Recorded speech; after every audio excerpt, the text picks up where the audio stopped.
Conhecido como o cantor do povo da Venezuela, era o sexto e último filho do pescador António I e de Carmen Adela Rossell, que o batizaram com o nome de Eli Rafael, mas que lhe chamavam Ali. Os seus avós eram de origem árabe. O pai morreu acidentalmente num tiroteio durante uma tentativa de fuga de uma prisão de Coro em 1945, pelo que, ainda muito jovem, Ali viu-se forçado a iniciar com a sua família um longo percurso por diferentes povoações da península de Paraguaná, onde as duras condições da sua vida o obrigaram a trabalhar em várias profissões, de engraxador a boxer. Em 1960, mudaram-se para Caracas e em 1964, depois de concluir o ensino secundário, entrou na Universidade Central da Venezuela para estudar Química. Durante a vida universitária, iniciou a sua carreira de cantor e compositor, primeiro como divertimento, depois a tempo inteiro. Uma das suas primeiras canções, No Basta Rezar, apresentada no Festival da Canção de Protesto de 1967, organizado pela Universidade dos Andes, lançou-o para a fama. Entre 1969 e 1973, viveu na Europa, gravando o seu primeiro disco na Alemanha, Una Vez, com canções tão emblemáticas como Techos de Cartón, Eu No Sé Filosofar ou El Despertar de la História. Todas elas um êxito na Venezuela, onde os sectores mais desfavorecidos e oprimidos da sociedade se identificavam com as suas canções. Isso não o impediu de ser ignorado pelos meios de comunicação, o que o levou a formar a sua própria editora discográfica, a Cigarrón. Iniciou a sua atividade política com o Partido Comunista da Venezuela, participando mais tarde na fundação do Movimento al Socialismo, MAS. Nessa época, já era considerado um dos principais compositores e cantores populares de toda a América Latina, tendo gravado 17 álbuns e participado em inúmeros festivais. A sua principal inspiração sempre foram os operários e os pobres, o que o levou à condenação por parte da burguesia e a ser vítima de ataques das forças de segurança da Quarta República, que nunca lhe perdoaram a sua defesa permanente dos direitos humanos. Em fevereiro de 1985, morreu, em circunstâncias estranhas, numa autoestrada de Caracas. Em 2005, o governo de Hugo Chávez decretou que a sua música fosse considerada património nacional.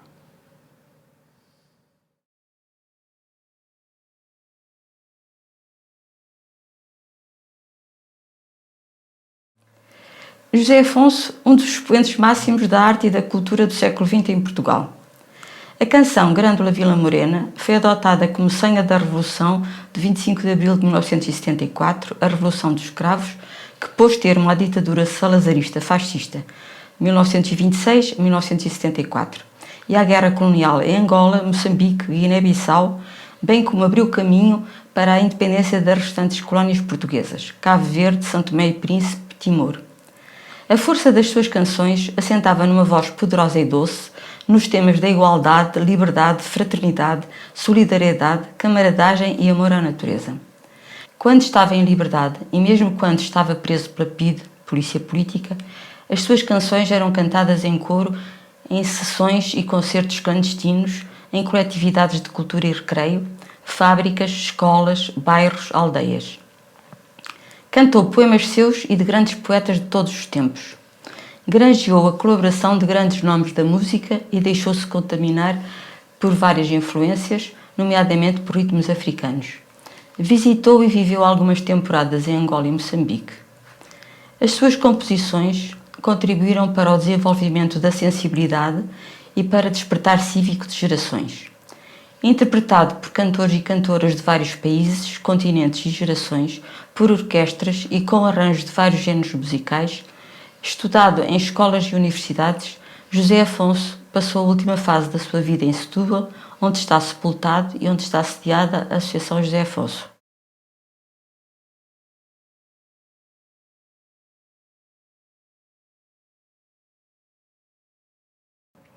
Neta de uma escrava, trabalhou desde os 6 anos de idade com os pais e os seus 19 irmãos numa plantação do Mississippi, onde nasceu.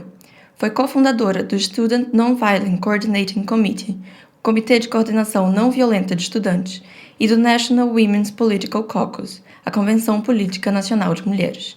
Em 1961, foi submetida a uma esterectomia forçada. Este acontecimento fê-la empenhar-se mais no movimento pelos direitos cívicos. Presa por diversas vezes quando tentava inscrever-se juntamente com outros afrodescendentes como eleitora, perdeu o emprego na plantação, onde trabalhava há 18 anos. Mais tarde, foi violentamente agredida, tendo ficado afetada num rim e num olho para o resto da vida.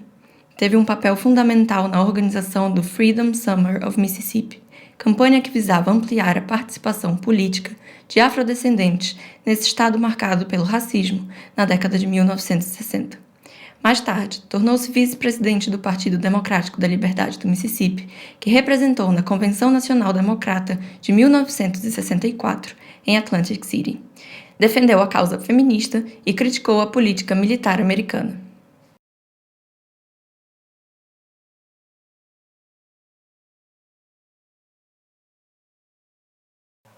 Originária de uma família Ogoni, segue a carreira universitária. Em 1958, a multinacional Shell descobriu petróleo nas terras onde o povo Ogoni vivia e começou a explorar esse recurso de forma desastrosa para o meio ambiente e, consequentemente, para os Ogonis. Sarah Wiwa enviou várias cartas para muitos jornais. Em 1962, começou a Guerra Civil na Nigéria e Sarah Wiwa dedicou-se à luta pela paz e a união do país. Depois da guerra, tornou-se comissário da zona do River State Government para apoiar a reinserção dos refugiados Ogoni. Publicou as suas primeiras obras. Tornou-se um dos líderes do movimento pelos direitos do povo Ogoni, cada vez mais afetado pela exploração cada vez mais selvagem do petróleo. Entretanto, deixou o cargo de governador e passou a dedicar-se inteiramente ao trabalho artístico e às lutas políticas e ambientalistas. Em 1990, participou na criação do movimento pela sobrevivência do povo Ogoni, do qual se tornou presidente em 1993. O governo ditatorial nigeriano e a Shell ameaçaram Sarah Wiwa, tentando intimidá-lo. Em 1994, a terra dos Ogoni foi invadida pelos militares e Sarah Wiwa foi preso. Em 1995, foi condenado à morte por um tribunal militar ad hoc e executado a 10 de novembro do mesmo ano.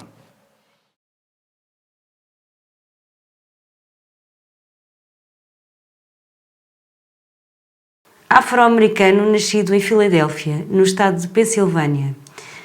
Ingressou no Partido dos Panteras Negras aos 14 anos, depois de ter sido vítima de violência policial durante um protesto antirracista em 1968. Ajudou a formar a filial de Filadélfia, onde desenvolveu atividades de operador de rádio e editor de comunicações. Trabalhou como radiojornalista em várias agências e rádios locais, chegando à National Public Radio, em 1979. Foi presidente da Philadelphia Black Journalists Association.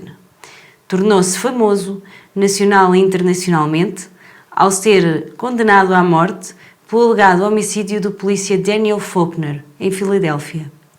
No seguimento de uma altercação entre Faulkner e o irmão de Abu Jamal, William Cook, foram disparados tiros contra o polícia no momento em que Abu Jamal se aproximava da cena da luta. Faulkner morreu instantaneamente e Abu Jamal foi atingido e hospitalizado, sendo posteriormente detido e acusado de homicídio em primeiro grau. O julgamento foi controverso devido às provas e testemunhos apresentados pela acusação num processo que ficou conhecido pela parcialidade e a injustiça racial. Abu Jamal foi condenado à pena de morte e, durante a espera da execução da sentença, escreveu vários livros e ensaios sobre a discriminação racial no sistema criminal americano e outras questões sociais e políticas. Numerosos recursos evitaram a sua execução e a pena foi posteriormente comutada para prisão perpétua, sem direito à liberdade condicional.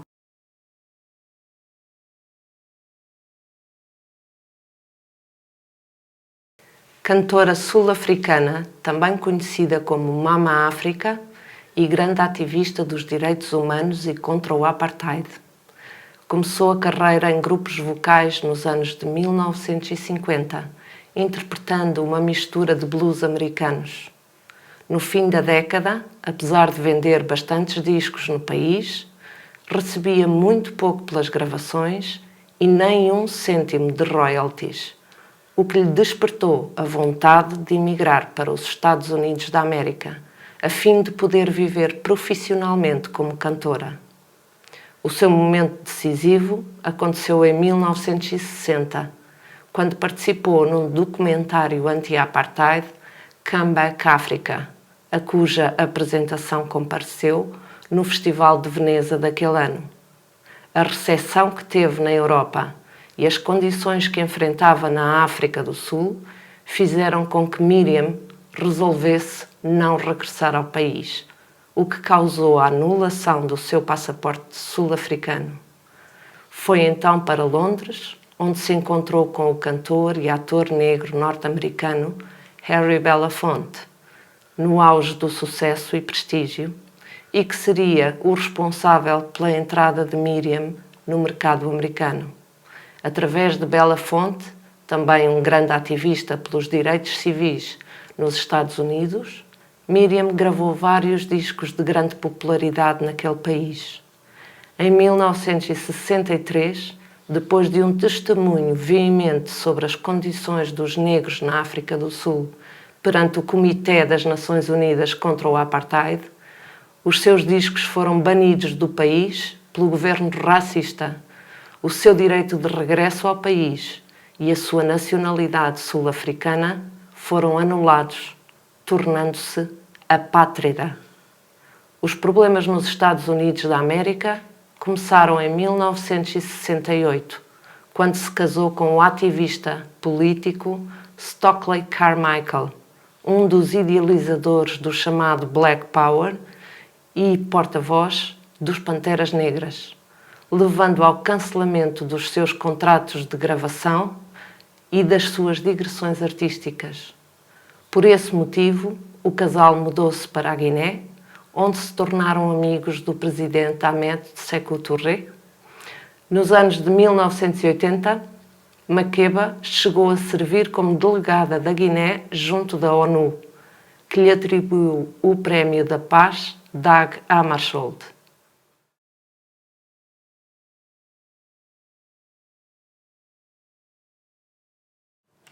Filha de ativistas da tribo Wiradjuri, criou a Embaixada Tenda Aborígene de Redfern.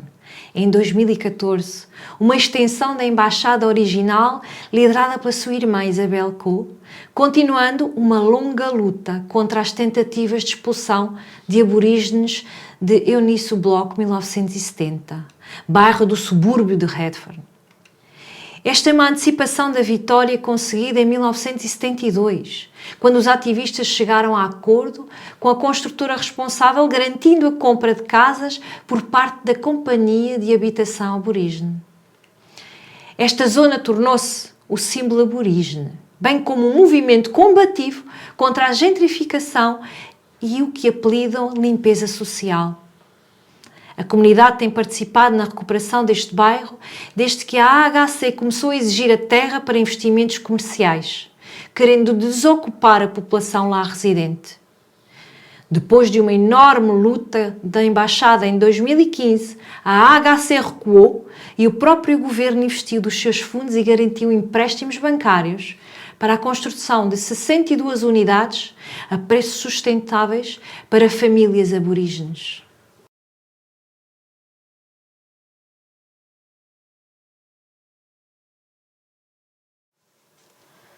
Um dos maiores ativistas da história do movimento nacionalista negro, Garvey liderou o movimento mais amplo de descendentes africanos até então. É lembrado por alguns como o principal idealista do movimento de volta para a África, de profunda inspiração para que os negros tivessem redenção da África e que as potências coloniais europeias abandonassem as suas colónias. Por volta de 1906, Garvey deixou Sentence Bay em direção a Kingston, na tentativa de melhorar sua vida. Lá chegado, trabalhou primeiro com um parente materno e depois na empresa P.A. Benjamin Limited, na secção de impressão. Em 1907, tornou-se um excelente impressor e contramestre Então, saiu da Jamaica para ir para a Costa Rica como fiscal em plantações de banana por volta de 1910. Ao observar as condições de trabalho de outros negros, Garvey decidiu que tentaria mudar e melhorar as suas vidas. Em 1912, partiu para a Inglaterra, onde vivia a sua única irmã, Indiana. Em Londres aprendeu muito sobre a cultura africana e também se interessou pelas condições dos negros nos Estados Unidos da América. Ao retornar à Jamaica, em 1914, Garvey formou a Associação Universal para o Progresso Negro. O lema da UNIA era "Um Deus, uma inspiração, um destino". Garvey era o presidente da associação, que pretendia unir todas as pessoas da ascendência africana do mundo numa grande massa estabelecida num país com um governo absolutamente próprio. Garvey partiu para os Estados Unidos da América em 1916. Residiu lá até 1927, quando foi deportado. Durante este período, trabalhou assiduamente para criar e consolidar a UNIA como uma organização realmente internacional. Os seus esforços foram bem-sucedidos e, em 1920, a associação ostentava mais de 1.100 filiais em mais de 40 países. A maior parte dessas filiais estavam localizadas nos Estados Unidos da América, que se tornou a base de operações, mas também em vários países do Caribe, como Cuba, em maior número, Panamá, Costa Rica, Equador, Venezuela, Gana, Serra Leoa, Libéria, Namíbia e África do Sul.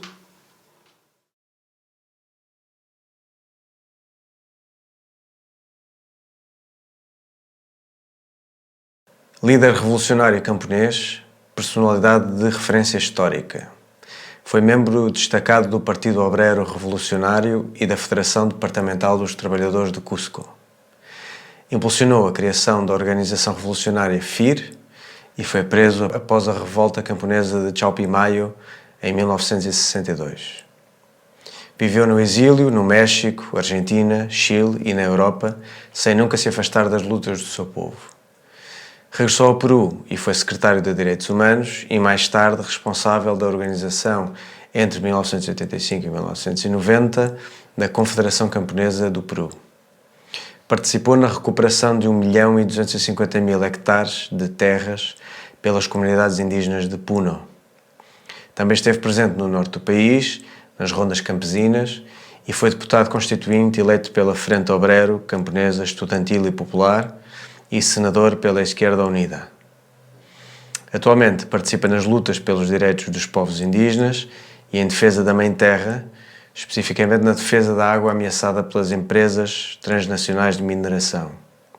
Participou durante o ano de 2011 na Marcha em Defesa da Água e em 2012 na Marcha da Bandeira da Mãe Terra, ou Mama Pacha Unancha.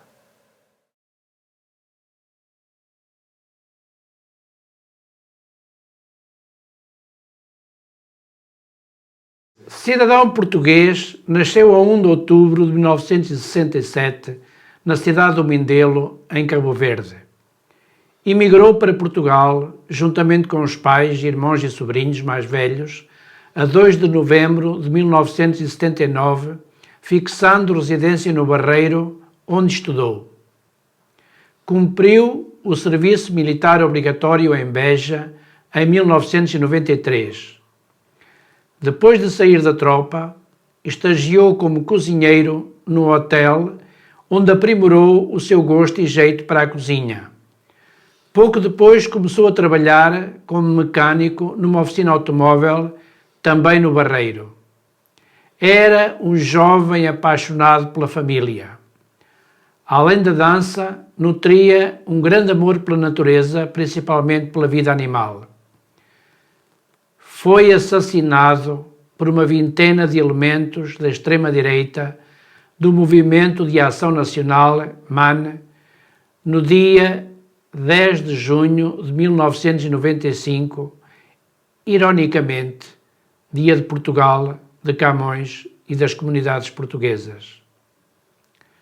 Ao contrário do que desejariam os seus facínoras, a sua morte foi fundamental para a tomada de consciência e para o desenvolvimento das lutas contra o racismo e pelos direitos humanos.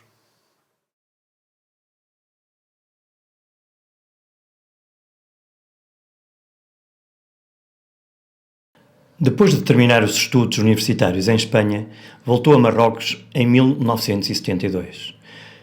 Nesse mesmo ano, começou a sua atividade sindical na União Marroquina de Trabalho, UMT, e logo após, ingressou na atividade política, unindo-se ao clandestino Ilah al-Haman, do qual acabaria por ser um dos expoentes máximos, passando a desenvolver intensa atividade política na clandestinidade no período de maior repressão em Marrocos. Foi preso em 1985, o que o levou a coincidir com outros líderes políticos em centros de detenção, por onde passou. Condenado a 20 anos de prisão, foi libertado em 1991 após uma intensa campanha internacional de apoio. Desde 1995 que integra a direção do Partido Via Democrática, a que junta a múltipla atividade associativa. Desde 1992 que se destaca como líder sindical no setor têxtil, ajudando a criar a associação Ata Wassol, que zela pelo interesse dos trabalhadores do vestuário, o que o levou a ser detido repetidamente. A partir de 1997, começou a desenvolver contactos próximos com os movimentos sociais andaluzes, surgindo em 2001 a Rede dos Orilhas, no apoio e na defesa dos direitos dos imigrantes.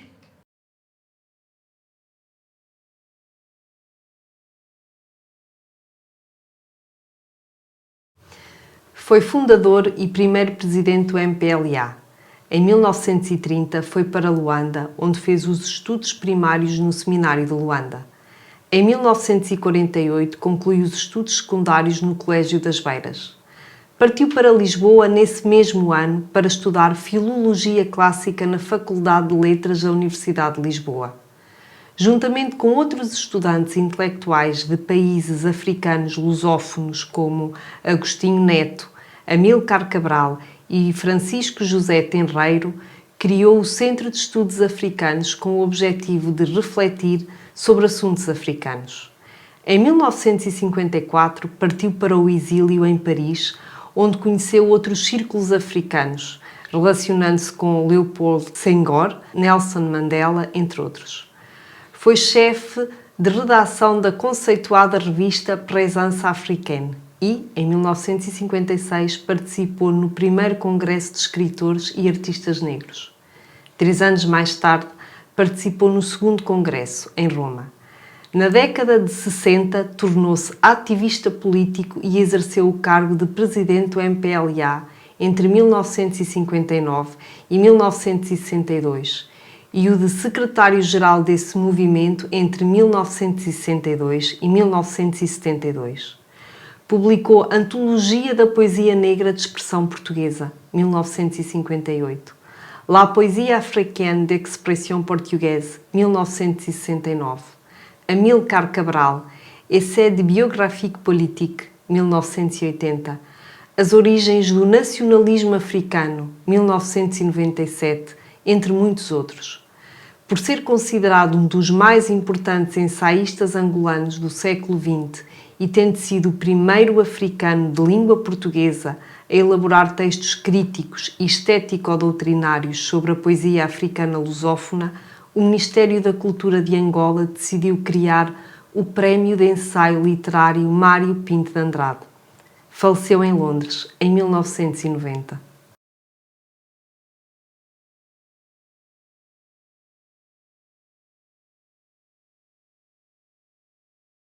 Conhecida sobretudo pelo seu livro Quarto de Despejo, Diário de uma Favelada, publicado em 1960, foi uma das primeiras escritoras negras do Brasil, alcançando um lugar de destaque na literatura do país.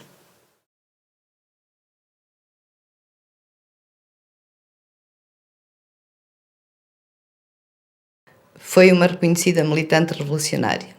Na juventude passou por organizações socialistas e comunistas, sendo expulsa do PC argentino por ser considerada trotskista, junto com o seu marido Hipólito Echeverri.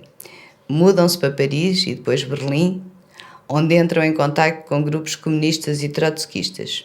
E, finalmente, chegam à Espanha em 1936, onde se alistam numa coluna do Partido Obrero de Unificação Marxista durante a Guerra Civil.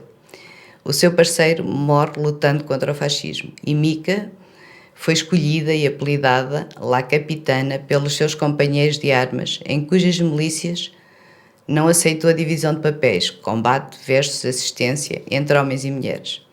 Em abril de 1937 foi detida em Madrid e libertada pelos esforços do anarquista Cipriano Mera, mas sem poder retornar ao exército miliciano. Permaneceu em Madrid até à queda da cidade. Voltou a Paris e depois à Argentina. Refletiu toda essa experiência no seu livro Mi Guerra em Espanha. No final da Segunda Guerra Mundial, em 1946, voltou a Paris e anos depois, em maio de 1968, ajudou os estudantes a montar barricadas com pedras, sempre antifascista até à sua morte.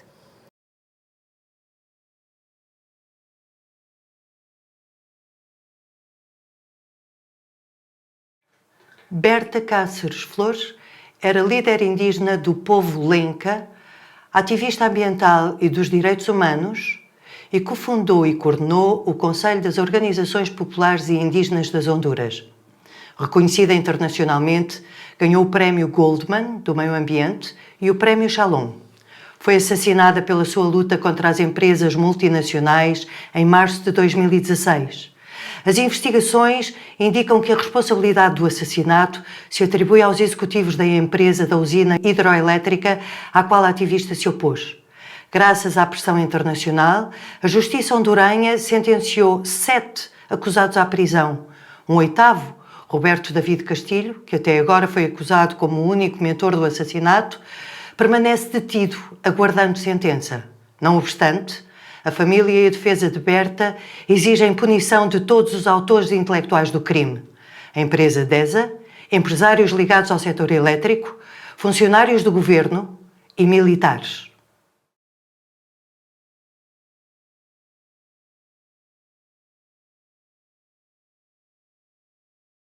É revolucionária e ativista política palestiniana, conhecida como a primeira mulher hijacker. Nasceu em 1944, em Haifa, na Palestina. Em 1969, desvia um avião e força o piloto a aterrar na Síria, mas antes, obriga-o a sobrevoar a cidade natal dela. Graças ao facto de o desvio do avião ter sido liderado por uma mulher, a história chama a atenção dos mídias internacionais que começam finalmente a seguir a questão palestiniana. Tendo-se exilado, Leila Khaled vive hoje na Jordânia com a família. Continua a fazer parte da Frente Popular da Libertação da Palestina e é membro do Conselho Nacional Palestiniano. Como ela diz, continua e continuará sempre ativa até ao seu regresso a Haifa.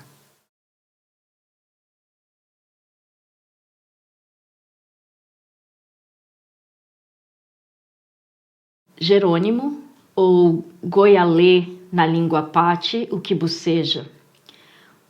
Foi guerreiro do chefe Cochise, mas separou-se deste quando o líder assinou acordos com os Estados Unidos da América. Embora não chefiasse nenhuma tribo, foi um dos índios renegados apaches mais famosos, recusando qualquer acordo com os Estados Unidos e resistindo como um líder. O seu ódio ao inimigo foi incentivado quando assistiu à morte de toda a sua família por soldados americanos. Foi responsável por inúmeras raids aos mexicanos em atos de sabotagem e vingança. Depois da morte de Cochise, os Chiricahua, cerca de 4.000 indivíduos, deslocaram-se para as reservas de San Carlos. Nessa altura, metade dos homens Apache decidiram fugir, liderados por Jerônimo. Na sequência da paz alcançada após o acordo de rendição de Cochise, seguiu-se o reavivar de conflitos entre índios e brancos. A rendição de Jerônimo deu-se em 1884, mas no ano seguinte escapou da reserva com outras 144 pessoas. Em 1886, rendeu-se uma vez mais, mas temendo a morte assim que entrasse em território norte-americano, escapou novamente, forçando a mobilização de 5.000 soldados e 5.000 auxiliares índios em sua busca. Mais tarde, tornou-se prisioneiro por um período de 22 anos até a data da sua morte. Tornou-se tão conhecido que teve a oportunidade de ditar a sua autobiografia a S.S. Barrett.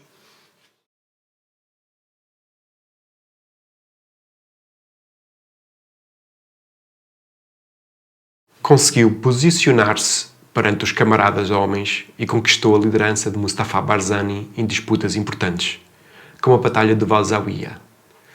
As razões do seu assassinato ainda são desconhecidas. Porém, julga-se que possa ter sido assassinada depois de ter rejeitado um pedido de casamento ou por líderes curdos que receavam o aumento da sua popularidade. Após a sua morte, foi considerada um símbolo da independência curda.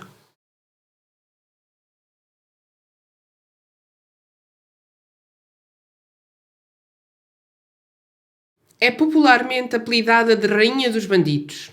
Foi foragida e política conhecida em toda a Índia. Poolen nasceu na casta Shudra, a quarta e mais desvalida casta, numa aldeia do Uttar Pradesh. Obrigada a casar aos 11 anos de idade, a troco de um pequeno dote, foi submetida a uma rotina de maus tratos, agressões verbais e físicas, violações e forçada a trabalhar arduamente no campo. Já adolescente, passou a ser assediada por jovens de um clã poderoso na região, pertencente à casta dos guerreiros ou nobres, Kshatriya. Para escaparem da acusação, os infratores acusam-na de tentar seduzi-los, fazendo com que fosse expulsa da aldeia. Recusada também pela família paterna, é abrigada por um parente próximo até ao dia em que a casa é invadida por um grupo com a intenção de a raptar. É então levada para as montanhas, mas o líder do gangue acaba por ser assassinado por um dos membros do grupo que se solidarizou com o seu sofrimento. Vikram torna-se assim protetor de Poolen. Ambos assumem a dianteira do grupo e atacam o comércio e as castas superiores. O imaginário popular afirma que nas suas ações protegem mulheres e crianças e distribuem parte do ganho. A sua sorte muda novamente com o assassinato de Vikram, praticado por 2 irmãos do clã Thakur, da casta Kshatriya. Alcançando o controle do grupo, os Thakur prendem-na por 3 semanas, período durante o qual foi violentada por todo o clã. A sua fuga ocorre por auxílio dos Malá, canoeiros. Poolen regressa às montanhas. Ganhando a proteção e liderança do grupo Malá, começa a atacar o comércio da região.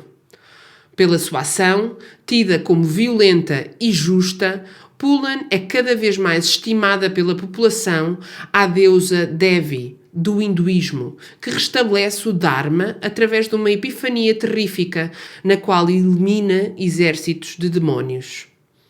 Os ataques de Poolen culminam com a morte de 22 Kshatriyas do grupo que a havia aprisionado, escapando apenas os seus líderes. Nesse ponto, a questão já deixara de ser meramente criminal para tornar-se política e conta com o maciço apoio popular, imprescindível para a reeleição do governo estadual.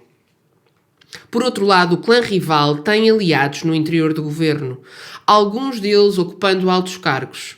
Pressionado por ambos os lados, o governo vê-se obrigado a negociar, não permitindo a morte de Poolen pelas forças policiais, mas procurando antes a sua rendição. Já com muitas baixas no grupo e sem munições, Devi entrega as armas com uma série de exigências, dentre as quais uma cerimónia convocada especialmente para tal.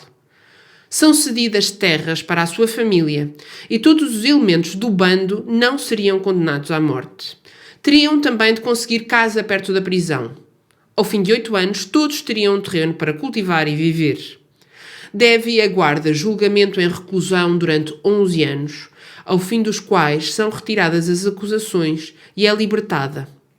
Em 1996, envolve-se ativamente na luta democrática, juntando-se ao Partido Socialista, sendo eleita para o Parlamento indiano em 2 mandatos consecutivos. O seu programa político incidiu sobretudo no apoio e defesa dos mais fracos, criando políticas de apoio para a população indiana mais carenciada. Em 2001, foi assassinada à porta de sua casa. Tornou-se símbolo de luta das classes mais baixas.